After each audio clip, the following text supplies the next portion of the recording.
izdelavi Kelvinove elektrostatične nevihte lahko naletiš na nemalo težav. In jaz sem zdaj poskušal v tem kratkem videoposnetku razložiti, kako se teh težav znebiti, kako jih zaznati in kako narediti postavitev eksperimenta na tak način, da bo zagotovo deloval dobro. Prva in zelo pomembna stvar je dobra izolacija. Kar je najpogostejša napaka je, da se kovinske posode postavijo neposredno na tla.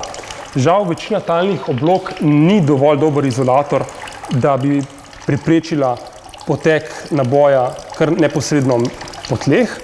Zato sem jaz v tej moji postavitvi pod kovinske posode dal take PVC odrezke cevi, to je navadna odtočna cev, 4 so od spodaj, zaradi tega, da ta kovinska posoda še bolj stoji daleč od tal in je bolj dobro izolirana. Druga pomembna izolacija je med posameznima kovinskima obročama. Jaz tukaj uporabljam PVC cev, ki je drugače namenjena nadometni električni napeljavi. Segrel sem jo z fenom na vroč zrak in jo skrivil v obliko, ki sem jo jaz potreboval, tako da oba obroča stojita lepo nad mojo kovinsko posodo. Vzel sem še malo debelejšo PVC cev in jo namestil na ostanek neke lesene plošče iz omarice, da mi lepo drži stvari po konci. Vzel 2 bakreni žički, ki imata na koncu krokodilčke.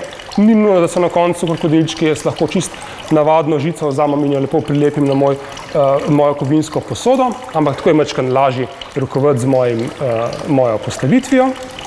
In če so izolacije, oziroma če je vse med sabo lepo izoliran in obstajata zgor 2 navzkrižni povezavi, bo moj eksperiment verjetno že deloval. Pa je pa tukaj še en trik, kako pospešiti delovanje tega eksperimenta. Zdaj, če pogledamo tukaj vodni curek, ki na obeh straneh izhaja nekako z enako hitrostjo, z enakim pretokom, je najprej curek gladek, potem pa postane tak meglen. V tem delu v bistvu curek razpade na posamezne kapljice. In najbolj za eksperiment je, da se ta pojav v mestnem delu, ali pa tukaj enako viden, zgodi nekje na sredini tega kovinskega obroča. Takrat bo najhitreje prišlo do preskoka iskre. Zato je fino, da jaz celotno strukturo namestim recimo na nek plastičen obešalnik, da jaz lahko to pomaknem v notranjost moje kovinske posode. In zdaj, ko se to zgodi, ta pojav zgodi v notranjosti, se tukaj precej hitreje nabere ta naboj, ki je na mojem elektroskopu viden kot razmak med tema 2 aluminijastima solzicama. In ko preskoči iskra na mojih 2 kroglicah, se pač te 2 lističa spet stisneta skupaj in eksperiment se ponavlja znova in znova. Če jaz želim večjo iskro in bolj glasen pok, moram kovinski kroglici med sabo samo majčkeno bolj razmakniti. Jih razmaknem recimo na razdaljo 4 do 5 mm. Zdaj bo dlje časa iskra rabila, da bo preskočila, ker se mora nabrati več električnega naboja na posamezni posodi. To jaz opazujem na elektroskopu, ko sem zdaj že toliko naboja nabrali, da se ta 2 lističa so se med sabo čisto razmaknila in dotaknila stekla, ampak po določenem času bo prišlo do preskoka iskre in eksperiment se bo zopet ponovil od začetka. Ugotavljanje, ali eksperiment deluje zgolj s kovinskimi kroglicami, žal ne bo dovolj, zato je pomembno, da kot prvo nalogo izdelaš svoj elektroskop, ki ga z eno žičko samo priključiš na enega izmed teh 2 obročev, da se lahko opazuje, kaj se dogaja s celotnim eksperimentom.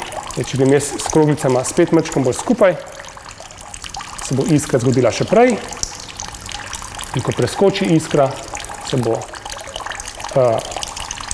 posodi 2 se bosta obe razelektrili in eksperiment se ponavlja znova in znova in znova.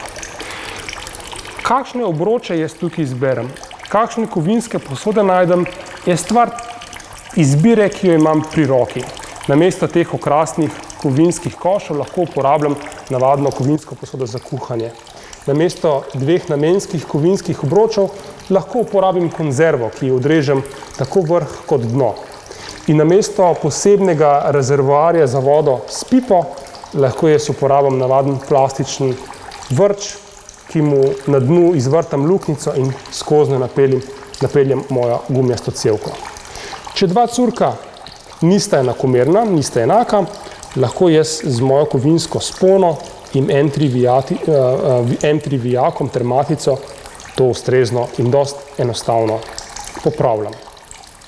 Jaz mislim, da bo s temi nasveti eksperiment deloval. Če je vlažnost v ozračju previsoka, je treba iti v nek prostor, kjer je bolj suh, kjer je klimatiziran, ali pa je treba počakati, da bo odzunaj sončen in vetroven dan, da bo relativna vlažnost v ozračju manjša. Sicer se bo stvar naelektrila, ampak do preskoka iskre ne bo prihajalo tako pogosto.